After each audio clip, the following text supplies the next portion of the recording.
Live from WTVO 17 and your home team. Eyewitness News at 5 starts now. Rockford's top firefighters moving out of the Forest City. Chief Derrick Bergsten's career is taking him to the Rocky Mountains.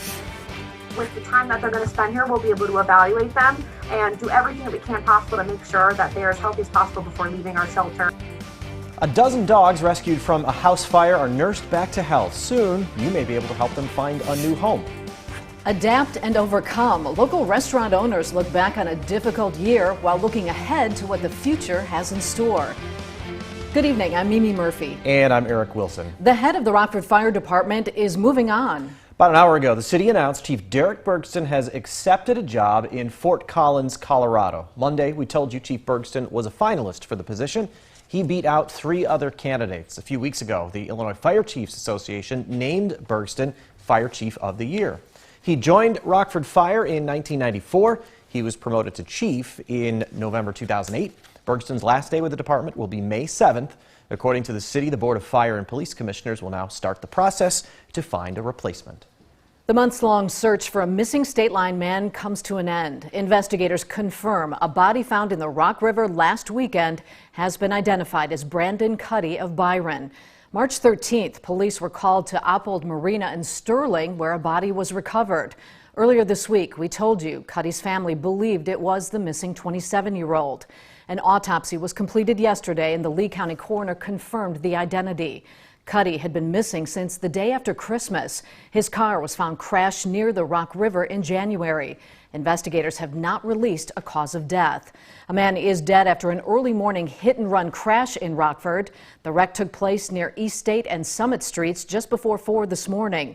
That's near the Mobil gas station and Swedish American Hospital. Investigators found the 57-year-old man lying in the road. Police say he was in a wheelchair at the time of the crash. The man was rushed to the hospital where he passed away. Investigators are searching for a gray or gold-colored small pickup truck. It was last seen traveling westbound on East State. After a dozen dogs are involved in a house fire, Winnebago County Animal Services gives an update on the pups. 12 pit bull mixes were taken into protective custody. They were treated for breathing smoke after a home caught fire in Winnebago Monday. A team member caring for the dogs says 2 were reclaimed by their owner. The rest of the dogs need to be monitored for a while to make sure they're okay.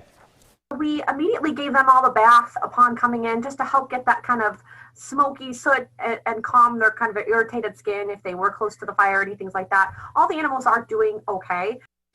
Animal Services expects the dogs will be put up for adoption at some point in the future.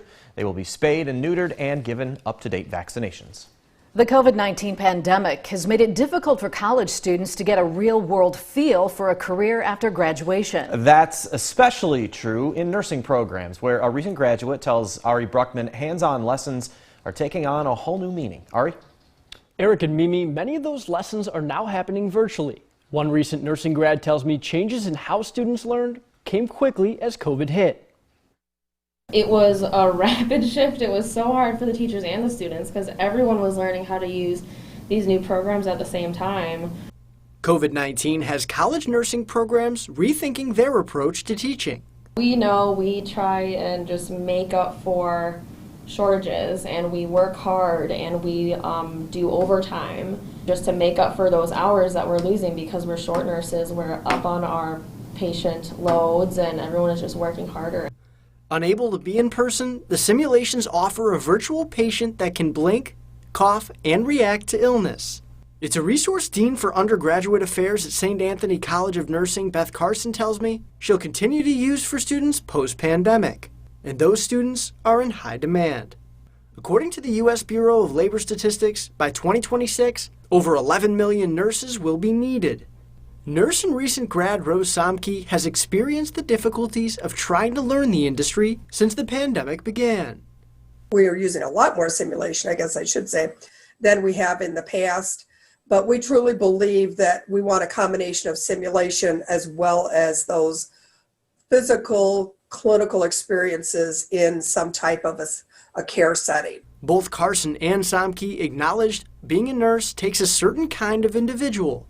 Somke says it's for those willing to lead and be a part of something bigger than themselves. You have to be strong, and you have to be persistent, and you have to be kind at the same time, and very, very, very understanding. Now that in-person clinicals have resumed, Carson is working on finding a balance between using a simulation for her students while working with real patients. Mimi? All right, thanks for that report. A Rockford woman whose cancer journey unfolded at the start of the pandemic celebrates 1 year after a life-saving surgery. Emily Tropp was diagnosed with stage 4 ovarian cancer in 2019. She received treatment and chemotherapy at Swedish American Hospital. On March 17, 2020, Tropp underwent a hysterectomy and other surgeries during a major operation at UW Carbone Cancer Center. Today, Tropp reflects on the emotional milestone and how difficult it was fighting the disease amid the pandemic. You know, you didn't know like what was going to happen after surgery, so I thought I was going to die, so, you know. It just it makes it real being back here. Tropp continued chemo through June of 2020 when doctors found no remaining evidence of the disease. Restaurant and small business owners continue to survey the financial damage caused by the pandemic. While many places of business received help in the form of grants, others tell Michelle Rave they're still on the road to recovery. Michelle? The restaurant industry has been hit especially hard by the COVID-19 pandemic. I caught up with 2 restaurant owners who say despite the odds, they managed to get their start in the business during the outbreak. I thought to myself, wouldn't it be fun to own a restaurant? Who knew that I would do it in a pandemic? Nancy Merzenich had the goal to open her own restaurant. When the opportunity presented itself in 2020, she went for it. I said, of course, I'd love to buy the diner. And at that time, this was in May of 2020, at that time we still weren't sure what a pandemic was or what COVID-19 was. We just knew that things were closed down for a little bit. By September, Kennedy's on Benton officially turned into Nancy's Diner, but the transition was anything but easy. We lost a lot of business between January of 2020 and June when I started taking over the day-to-day. More coffee. At that time, when the restaurant were shutting down, we opened the restaurant. Mustafa Abdul officially became the owner of Guzel Restaurant in October. It was previously known as Ronit's Kitchen in downtown Rockford. I said, Ronit, are you going to shut down? I will find someone to take it over. Don't shut it down. So I text her at 12 midnight. She answered me 6 a.m., 6 p.m. we signed the agreement. Abdul did not want the Middle Eastern restaurant to shut down, so he stepped in. He too has faced some big challenges. We were not entitled for any grant, any PPP, the payroll protection program, because technically we are a new business. Both owners are thankful for the community support and are optimistic about the future. So please stop by. Buy from the coffee shop, buy from the restaurant, buy from the bakery, support us. I'm looking forward to the growth that the diner can do and serving more of the people in the communities. The restaurant owners say it's now critical for the community to support other local businesses like theirs. Eric? Thanks, Michelle. Another candidate enters the race for 16th Congressional District Representative. Channahon Navy veteran Leona D'Amore announced she is running against incumbent Adam Kinzinger. D'Amore owns a holistic health office in Naperville and is a former medic with the U.S. Navy. The Republican joins a growing list of candidates, including Jean Kaprowski, Catalina Lauf, Jack Lombardi, and Democrat Marsha Virginia Williams. A state-line art tradition returns to the area after a one-year hiatus. Creative Transformational Art Festival is back on with a bigger reach than ever. The Creative Community Project features artists transforming dull walls into beautiful works of art. It's happening this June across Rockford, Loves Park, Rockton, and Pecatonica. Organizers say the festival is an opportunity to get out of your comfort zone and appreciate art.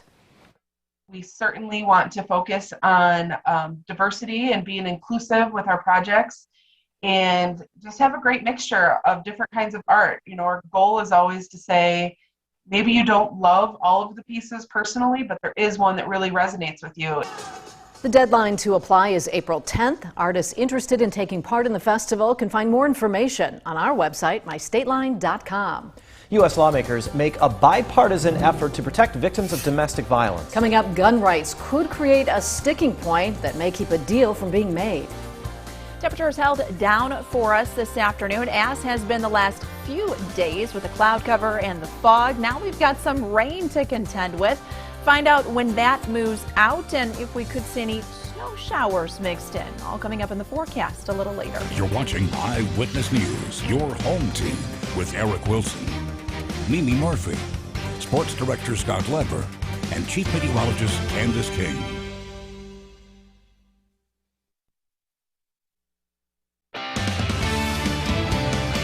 House lawmakers move forward a bill to reauthorize and expand protections in the Violence Against Women Act. While the majority of Congress backs the overall mission of the effort, one gun provision within the plan may be a roadblock. Our Washington correspondent Raquel Martin explains as she keeps you connected to the nation's capital.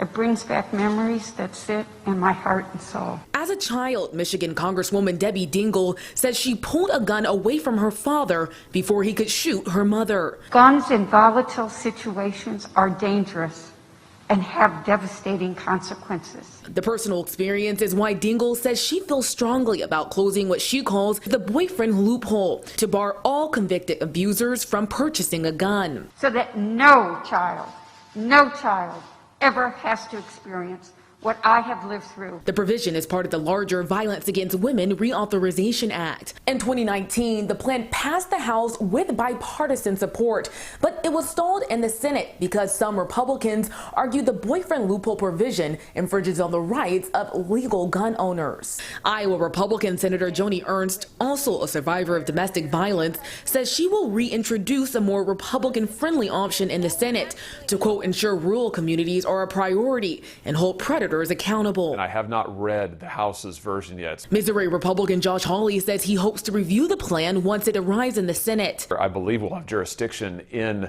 the Judiciary Committee, and I'll have a chance to review it then. Wednesday, President Biden called on Congress to pass the bill swiftly, noting the uptick in domestic violence since the pandemic began is a pandemic within itself. In Washington, Raquel Martin. Now, your first warned weather forecast with Chief Meteorologist Candice King. Well, we haven't had much sunshine the last couple of days, and that's done a little bit of a number on our temperatures, keeping us in the 30s for most of the afternoon. Today, no exception, and now we're adding in the rain showers. A live look with our Mercial SkyTrack camera out in Rochelle, looking off to the northwest. You can actually see some of that rain coming down, and that rain is going to continue here as we go through the rest of this evening. In fact, it may pick up a little in intensity over the next couple of hours. For the most part, it is light, but we've got the visibility that's fallen along with some of that fog and the drizzle in many locations. You see a little pink trying to mix in across portions of southwest Wisconsin. Temperatures a little bit further to the north, more in the lower 30s. Now for us tonight, it is going to stay mostly rain as our numbers will remain above the freezing mark, but you can see some of the darker green starting to show up, an indication that the rain becoming a little bit more steady. All of this is tied into a massive low pressure system that sits down across the Central Plains. So we are going to continue with that rain here as we go through much of this evening as well as into the overnight. The good news, this is not going to last too long into the day tomorrow. And in fact, we may actually end our Thursday with a little bit more sunshine. You already see during the overnight, this is after midnight now getting into tomorrow, some of that more steady rain beginning to break up. But it is during that time that we start to bring in a little bit more cool air. So there could be a couple of wet snowflakes that mix in around sunrise tomorrow. But the biggest impact for that and for anybody to see any of that likely going to stay to our south. In fact, well to the south of us could be some accumulations of snow, but that low pressure system is going to quickly pull away during the day tomorrow, so that'll help dry us out. So by the time we get into the afternoon, things will be much more quiet. Radar-wise, wind-wise, our winds are really going to increase. In fact, they increase tonight, only getting stronger during the day tomorrow, when in fact we could have peak wind gusts topping 40 to even 45 miles per hour once we're getting towards that noon hour. So that wind direction coming in from the east and northeast, it is going to be a rather windy day, and that's why a wind advisory has been issued for all of northern Illinois as well as for southern Wisconsin. That goes into effect tomorrow morning and will last through about 7 o'clock tomorrow evening. Now, I mentioned this massive low pressure system. Really good to look at this on water vapor. See that counterclockwise spin? That's that low pressure system moving through parts of Oklahoma. That's bringing severe weather. Currently in the deep south, they'll have numerous hours here of severe weather, but you see all that moisture lifting up to the north, and that's where we get those scattered rain showers. It's a chilly rain too, because those temperatures are in the 30s, and we're in the 30s for our weather watchers too across the area, starting to see some of those light rain showers move in. Not really going to see the numbers drop off too much from where they are right now, 35, rolling up to 42 for tomorrow, but it'll feel more like the 30s because of that wind. Temperatures, those guys, we're going to warm. We see more sunshine for Friday, 60s by the time we head into the weekend. It's a slow climb, but we'll take it. Thanks, Candice. Scott's in next to talk sports. Did Ryan Pace do all he could to try to bring Russell Wilson to Chicago? Public beating over signing Andy Dalton and not finding a way to pry Russell Wilson away from the Seahawks. So did Pace fumble the opportunity? Dan Patrick of the Dan Patrick Show reports that Pace and the Bears did present a serious offer to the Seahawks, one that included 3 first-round draft picks plus 2 starters. The Seahawks could have picked those 2 starters from a pool of players that Patrick says included Khalil Mack and Akeem Hicks. But Seahawks coach Pete Carroll turned down the Bears. If Patrick is accurate with that trade proposition, then you'd have to conclude that Pace did about all he could to try to make a deal happen. You'd have to cut Pace some slack, but that doesn't excuse Pace's other moves at the quarterback spot, signing Mike Glennon or Nick Foles, and certainly not the drafting of Mitch Trubisky over Patrick Mahomes and Deshaun Watson. The pressure is still on Pace to fix that quarterback position. Andy Dalton and Nick Foles aren't the answer. Pace has to see what he can do to move up in the first round from the 20th spot to a top 10 spot and try to get a young quarterback with upside who could potentially be the long-term answer. Another option is to seek out a trade for Sam Darnold with the Jets or one of the Raiders quarterbacks, Derek Carr or Marcus Mariota. Well, there's that little sporting event called the NCAA Tournament that starts up tomorrow with the first 4, and you no doubt have your favorite teams and your brackets filled out. I'll be short and sweet here. I'm going with the number 1 team, Gonzaga. I haven't seen a lot of Gonzaga, but I've been impressed with what I have seen.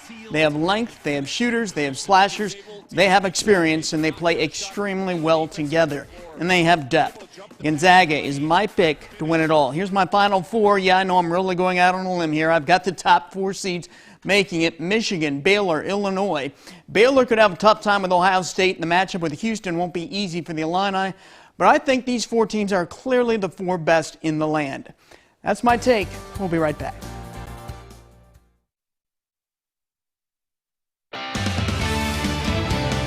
First Warning Interactive Radar brought to us by Rockford Auto Glass and more. We've got the rain showers that'll stay with us through the night tonight. We've got about 1/4 of an inch at most to 1/2 inch coming, wrapping up by tomorrow afternoon. Windy though for tomorrow.